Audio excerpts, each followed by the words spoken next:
Nation, we are live. Happy Monday. Another week, another chance to do some amazing work together. Monday is my mentoring day, so spend the day mentoring my team. I already connected with, who did I connect with today? I was supposed to have Manko, but that got communication issue. But then we got Alex, Jeremy. I got Bo coming up after this. Super excited. But we got this. This is my break. Get to be here, chat with you guys, try to bring some value. Let's see, who do we got in the house? We got Jeff in the house. Welcome in. Jeremy, welcome. Mohammed, Nisar, Nick, Thabang. One Man Squad, welcome. Saranch, got that right. Got somebody named Evan. All right, I like it. Another Evan. That's a good name. Okay, I'm waiting on, who are we waiting on today? We got Terrell. Where's Terrell? Terrell, where are you? Hi, bro. I love you. Much love. Entrepreneur Imad. Bum Jones, I'm here. What a name. I like it. Celebranton Hunt. Hello. Welcome. Fathersandson.craft. I like it. We're waiting on Terrell here in the house. Until then, you guys got a quick question, pop it down in the chat. I'll do my best to answer it. Let's see what you got. Happy Monday. I like having one thing that I do per day, just to stay focused. So Monday's Monday's my mentoring day, Tuesday's my YouTube day, and so on. Will you be doing the 10x challenge? I don't know the 10x challenge. A bunch of people DM me to say that Grant wanted me to do something. I didn't understand what that was all about. But isn't it launching like right now or something today? I think it's just some. I need to connect with Grant again to figure out what that was all about. Suki in the house. Welcome, Suki. Hi from Peru. Hey, how you doing? I love it. Welcome aboard, guys. Clayton, welcome aboard. What else? I love you, bro. Grant Cardone was like, someone contact Evan. It's all week. Is it? Why doesn't Grant contact me? Okay. Did you get in touch with Grant Cardone? Okay.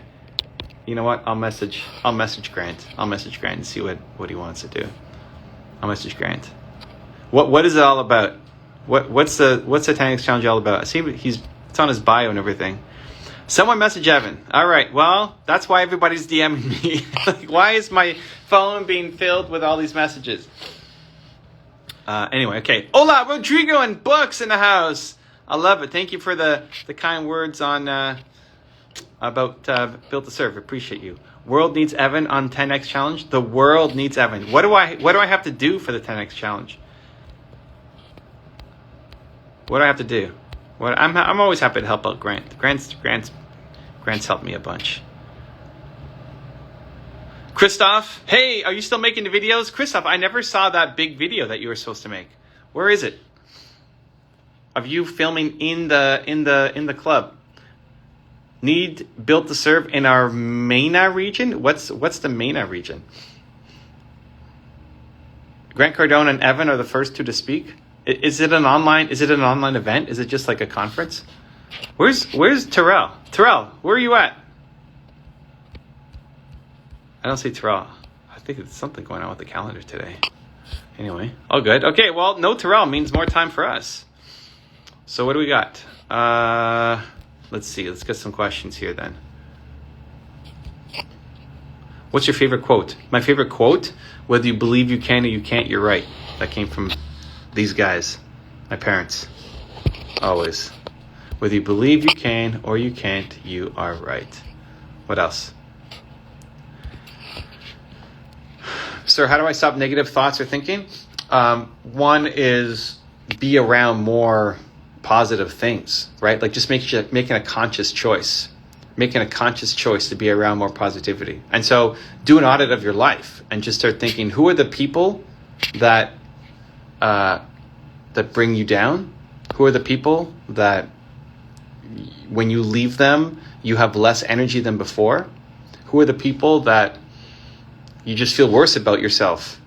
And then apply that to the resources that you take in. Apply that to the live streams that you join. Apply that to the people that you follow on Instagram. Like really audit your life and see the people, the resources, the things that you're feeding into you, where you're spending your time. Does it make you feel better or worse? Because chances are a lot of the reason why you're not feeling great is you have a lot of negative people around you. You got a lot of people telling you can't do things. You're consuming things that make you feel worse about yourself. And so you flip that. And you start substituting one thing for the other. For every negative you take out, now you put in a positive. So if following my lives help, awesome. If watching my videos help, awesome. If reading my books help, awesome. If it's Grant or Gary or anybody else, awesome. Like, have that more in your life and they'll pull you to a better place. The best way to change your mindset is to be around the people who have the mindset that you want. And they may not have coaching programs, or they may not have a mentorship that you can go in and join in on, but even just being around their content will make a big, big, big shift forward. Make sense? How do you stick to your schedule? I remind myself, like, this becomes an identity issue. So step one is creating a schedule where that maps to you achieving your goals. But step two is when you say you're going to do something, you follow through. Because if you set a schedule and then the next thing you look at is say, well, I'm not going to be able to do that. I can't do that. I never follow my schedule. I set goals and I don't achieve them. I set goals and I feel motivated, and then the next day I don't, and I don't follow through. It's the identity shift that you need to make. You need to prove to yourself that you're the kind of person who follows through. So it starts by being very careful about what you say you're going to do, and then making sure that you actually do that thing. Because it doesn't matter what other people think. If you don't believe yourself, you don't believe in yourself that you're going to follow through, then you won't. So I would, if you set a schedule. So for me, I've got, Monday, again, the mentoring day. Tuesday's my YouTube day. So today's easy because I'm talking to people, right? You're more likely to let yourself down than other people. But tomorrow is my YouTube day. So I'm going to make videos, right? In the morning, I'm going to be researching and planning and strategizing. In the afternoon, I'm going to be making videos all afternoon. I don't need to show up for that. I don't need to, but it's in my calendar and I said I was going to do it, so I'm going to do it. You need to look at what you put into your calendar. And if you put in too many things and none of them are happening, that's a problem, because then the next thing you put in, you're not going to believe that you're going to do it. So put less in your calendar and then actually do the thing to start to build the identity that you're the kind of person who does the things that she says she's going to do. And then you can add more in, right? You add more complexity. When you don't know how to ride a bike, you're not going down crazy mountains and doing flips and tricks. You're just trying to get on the bike. Same thing with the schedule. We put too much stuff in, and then we don't follow through, and now you built that identity for yourself. So that's the switch. How to live in the present? Every time you catch yourself not being in the present, you switch your focus. So every time you catch yourself being upset about what happened in the past, about what your parents said to you, about what your school was like growing up, I don't know, whatever you're worried about in the past, every time you catch yourself living in the past, then you make the switch.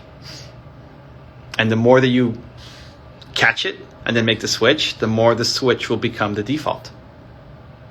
Same thing, anytime you find yourself worrying about the future, about what might happen, about how things could go wrong, you make the switch. Think about what are you working on right now.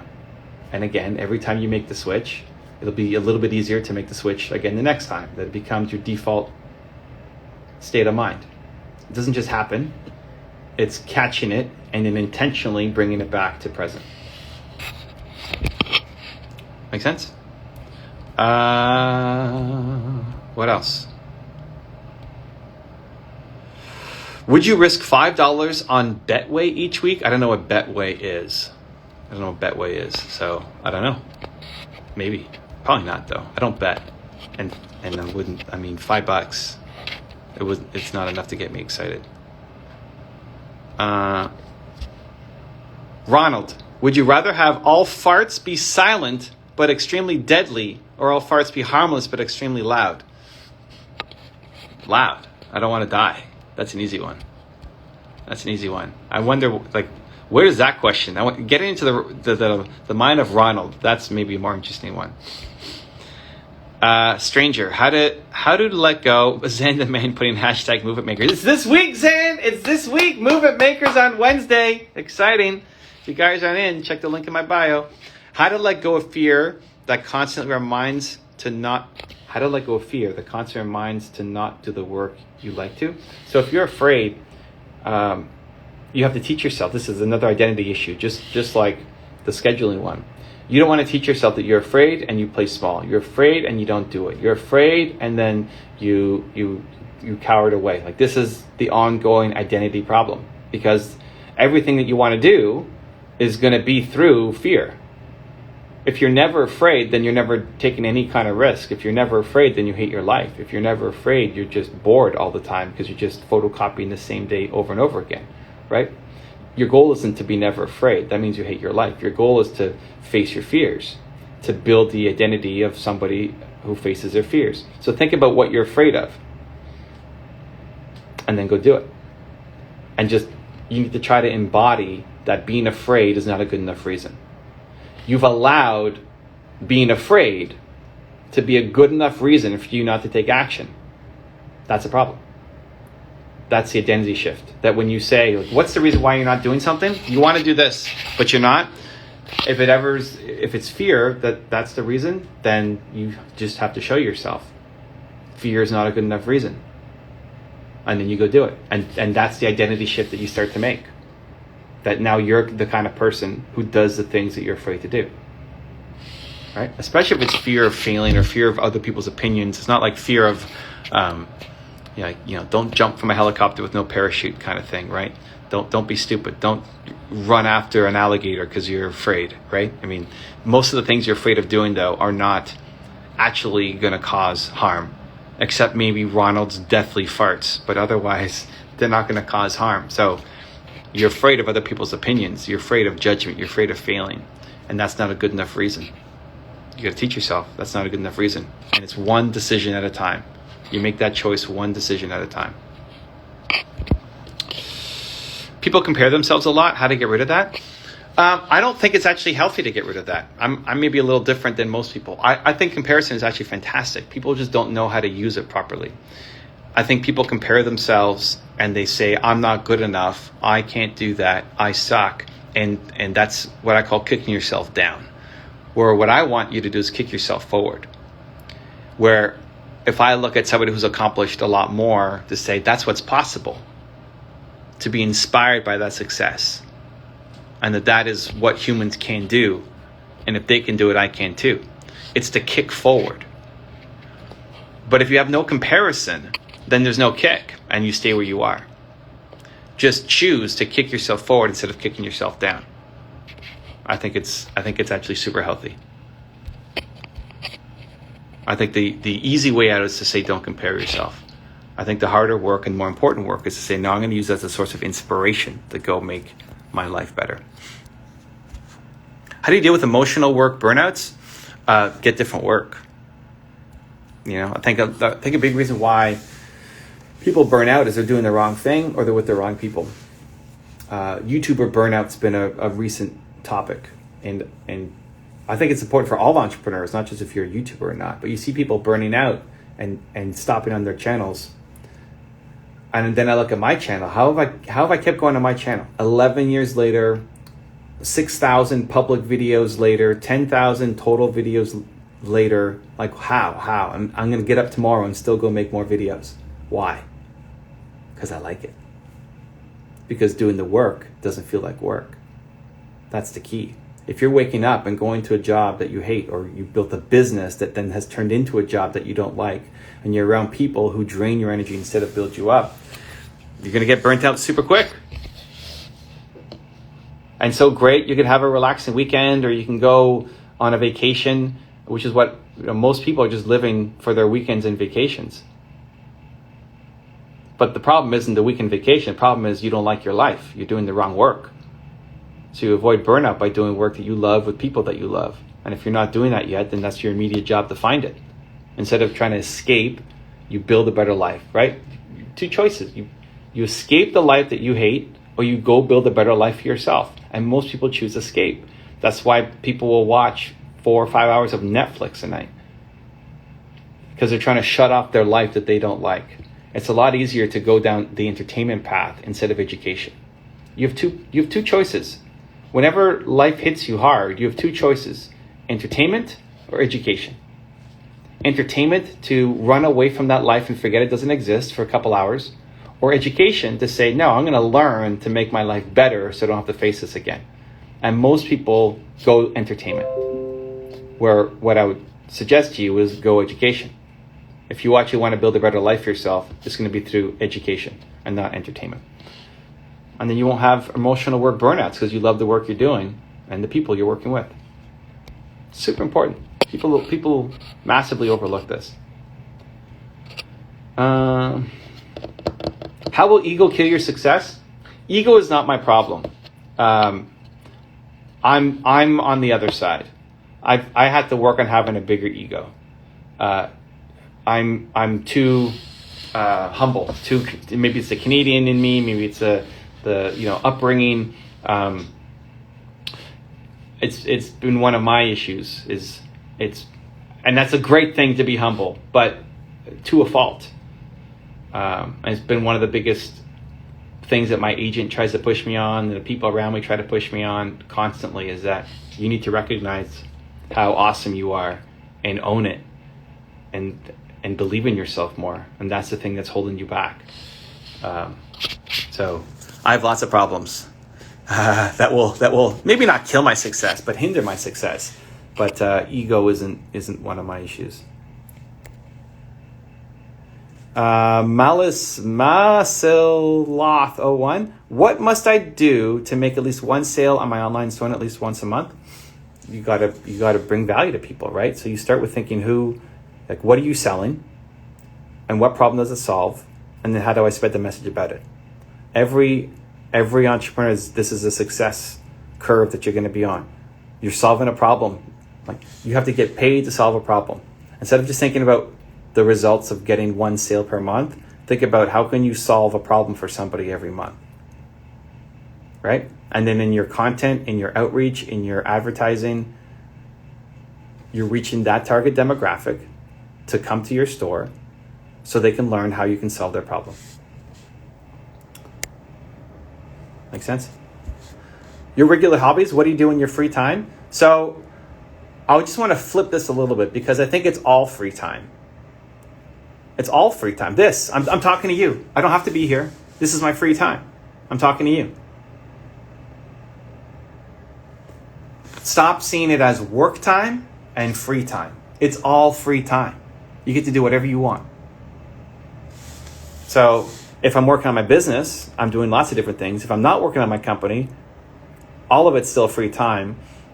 To get to the origin of your question, League of Legends and salsa dancing are probably my biggest two non-work activities, but it's all free time.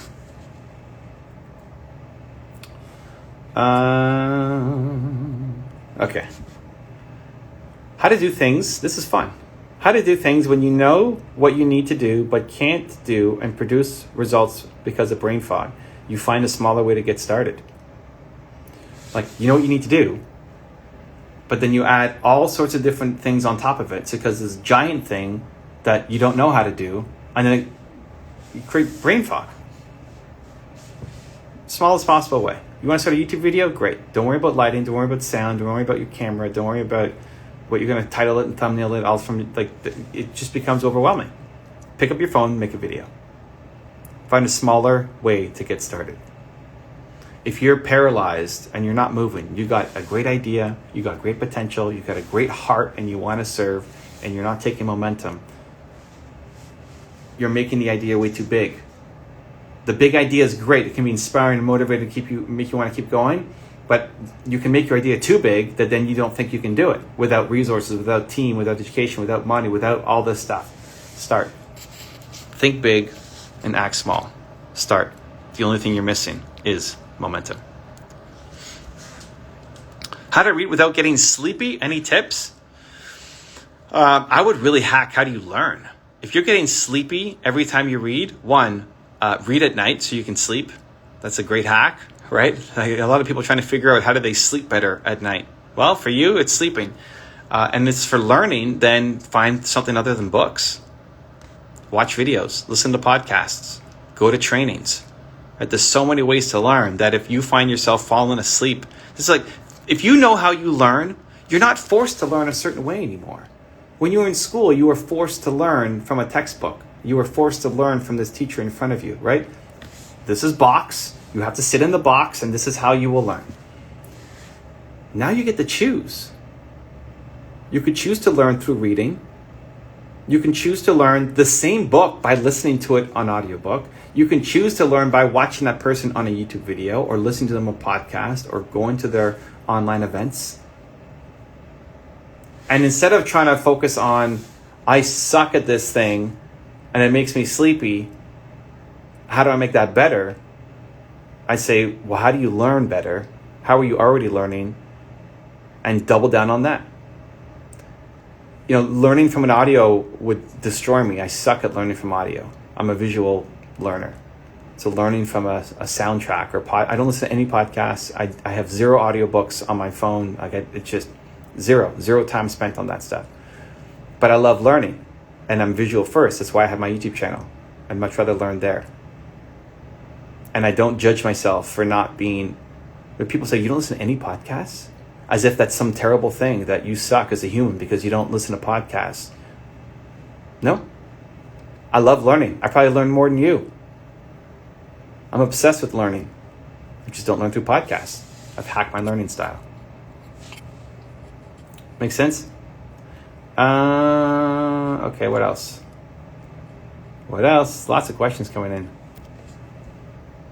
A single blade of weed. All right. How do I get in front of the camera without any fear? Don't. You've already set up the wrong premise. You're going to be afraid. You do scary things. Period. Stop trying to do the things. Like if you say, I'm never going to do something if I'm afraid of it. I only want to take action if I have no fear.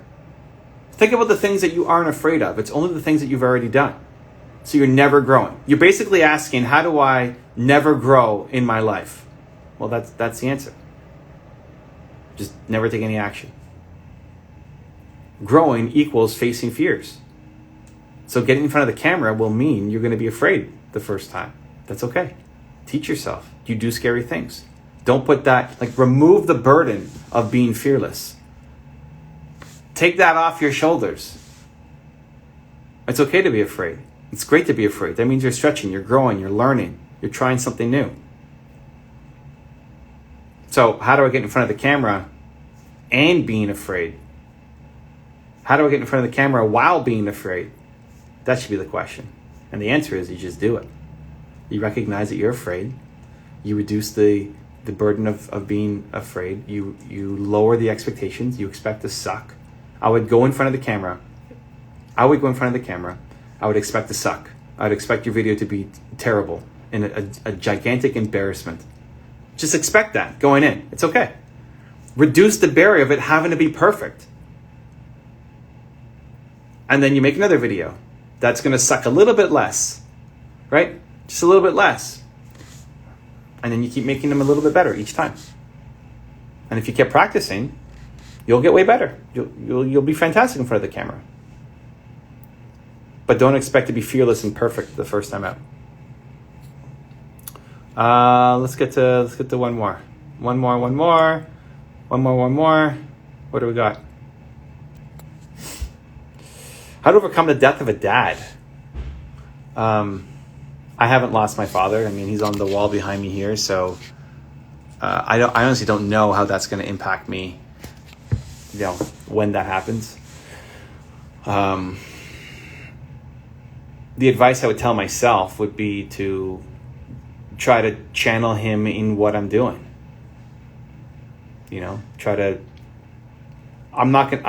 The way that I would preserve a memory isn't going to, the grave every day and talking to him or something. It would be, it's why he's on my wall with my mom there, right? Every day. It's try to, I think the greatest thing you can do for somebody is try to live the advice that they gave you. So what did you love about your dad? What advice did he give you? How did he make you? I'm sure there's a whole bunch of stuff that you didn't like and that wasn't great advice. Great, forget about that. To preserve his memory, what was the best advice that he gave you? And then try to live it. and your growth and your excellence and your, the love that you create is in part a piece of him and what he gave you. I think of it similarly as mentorship. When people write to me and say, "Hey, how can I thank you for the mentorship you gave me? How can I repay you for the time you spent on a IG Live or something, or help them?" So the best thing you can do for any mentor is not buy their book or sign up for their coaching program or even write a thank you note. The best form of thank you is doing the work. If you're talking to a mentor and your mentor says, "Hey, you should go do this," the highest form of thank you is to actually go and do what they said, because that's the hard work. Because writing a card is easy. Writing a gratitude note is easy. Doing the work is hard. And from the other side, it's people that you've helped. The greatest gift is actually seeing them go off and do the work. The greatest gift is seeing them rise and shine and get amazing because of the advice. Like anytime somebody wins off of my advice, I feel so pumped. It's like I helped that person. That's why I do what I do. So I would try to incorporate that for your dad. Like, what lessons did your dad teach you? Why was he so amazing? Why are you a better person because of it? What advice is he giving you even now still? And then how can you live it? And I think that's the best way to honor, at least for me. I haven't been through it, but at least for me, that's what I hope I have the strength to live through and say, I'm going to make the rest of my life an honor and a tribute to the parents who made me. Make sense? Cool, guys. Well, thank you for the love. Awesome Monday. I hope you take this energy and pour it into making something amazing. My goal would be for at the end of the day to pass the pillow test, put your head down on the pillow before you're going to go to sleep and ask yourself, am I proud of the effort that I put in today? Whether you got the work done, whether you didn't, whether you got a result or not, are you proud of the effort that you put in? And there's still lots of time, even if you're overseas, still time. There's still time before you fall asleep to make yourself proud of the work that you're putting in. Much love, guys. Back on tomorrow. Continue to believe.